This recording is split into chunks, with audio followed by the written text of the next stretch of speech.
संशोधन 2024 पेश होने से पहले ही all India Muslim personal law boards ने प्रेस कॉन्फ्रेंस कर इस बिल का जमकर विरोध किया। जनरल सेक्रेटरी ने कहा कि ये बिल मुस्लिम समुदाय के अधिकारियों को कमजोर करने वाला है और सरकार को इसे तुरंत वापस लेना चाहिए। जनरल सेक्रेटरी ने कहा कि इस संशोधन के बाद वक्फ संपत्तियों का प्रबंध अब मुस्लिमों के हाथ में नहीं रहेगा, बल्कि सरकार के नियंत्रण में चला जाएगा। उन्होंने कहा कि बिल में किए गए बदलाव बेहद गंभीर है और इससे वक्फ व्यवस्था पूरी तरह बदल जाएगी। वक्फ बिल संशोधन के मुताबिक अब वक्फ बोर्ड के सीईओ पद पर मुस्लिम नहीं होगा। वक्फ संपत्तियों का नियंत्रण अब सरकार के पास होगा। वक्फ मामले में शामिल वकील का मुस्लिम होना अनिवार्य कर दिया गया है। धारा 3C(2) के तहत जब तक अधिकारी फैसला नहीं लेता, वक्फ संपत्ति को सरकारी संपत्ति माना जाएगा। इसके साथ जो लोग 12 साल से किसी वक्फ संपत्ति पर काबिज है, वे ही वहाँ बने रहेंगे। दफा 104 को खत्म कर दिया गया है। ये आज जो धरना यहाँ हो रहा है विजयवाड़ा में, ये धरना तीसरा धरना है।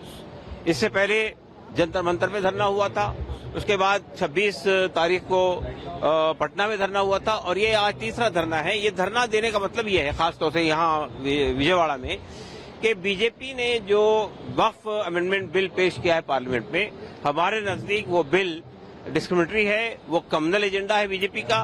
वो मस्जिदों पर, कब्रिस्तानों पर और मुसलमानों की जो वक्फ की प्रॉपर्टीज है उन पर कब्जा करने की नीयत है। तो हमारा मानना ये है कि जो बीजेपी के अलाइज हैं, चाहे जेडीयू हो, चाहे टीडीपी हो, या चिराग पासवान हो, या आरएलडी हो, इनको तय करना पड़ेगा। अगर ये इनका सेकुलरिज्म में यकीन है, इनका अगर लोकतंत्र में यकीन है, तो अगर उन्होंने इसको सपोर्ट किया, इसको समर्थन किया, तो बहरहाल हमारा समर्थन उनको नहीं मिलेगा। मुसलमानों का समर्थन वो लूज कर जाएंगे। और अगर उनको ये लूज करना है तो कोई बात नहीं है, लेकिन हम ये साफ कर देना चाहते हैं कि ये इसको हम अभी भी महसूस करते हैं। हमारा ख्याल ये है कि चंद्रबाबू नायडू इस पे सोचेंगे और अभी उन्होंने जो इफ्तार पार्टी में स्टैंड दिया है, अगर वो अपने स्टैंड पे कायम रहते हैं तो हमारा कोई परेशानी नहीं है। लेकिन अगर वो अपने स्टैंड से बदल जाते हैं, देखिए एनडीए में अगर रहते हैं हमें कोई आपत्ति नहीं है, लेकिन उन्हें इस डिविजिव एजेंडे को, इस कम्युनल एजेंडे को सपोर्ट नहीं करना। AIM-PLB ने संयुक्त संसदीय समिति यानी कि जेपीसी पर भी गंभीर आरोप लगाए हैं। इसको लेकर जनरल सेक्रेटरी ने कहा कि जेपीसी ने मामला और बिगाड़ दिया है। एक सरकारी अधिकारी को शामिल करने से वह हमेशा सरकार के पक्ष में ही फैसला देगा। जेपीसी पूरी तरह से एक धोखा और फरेब है।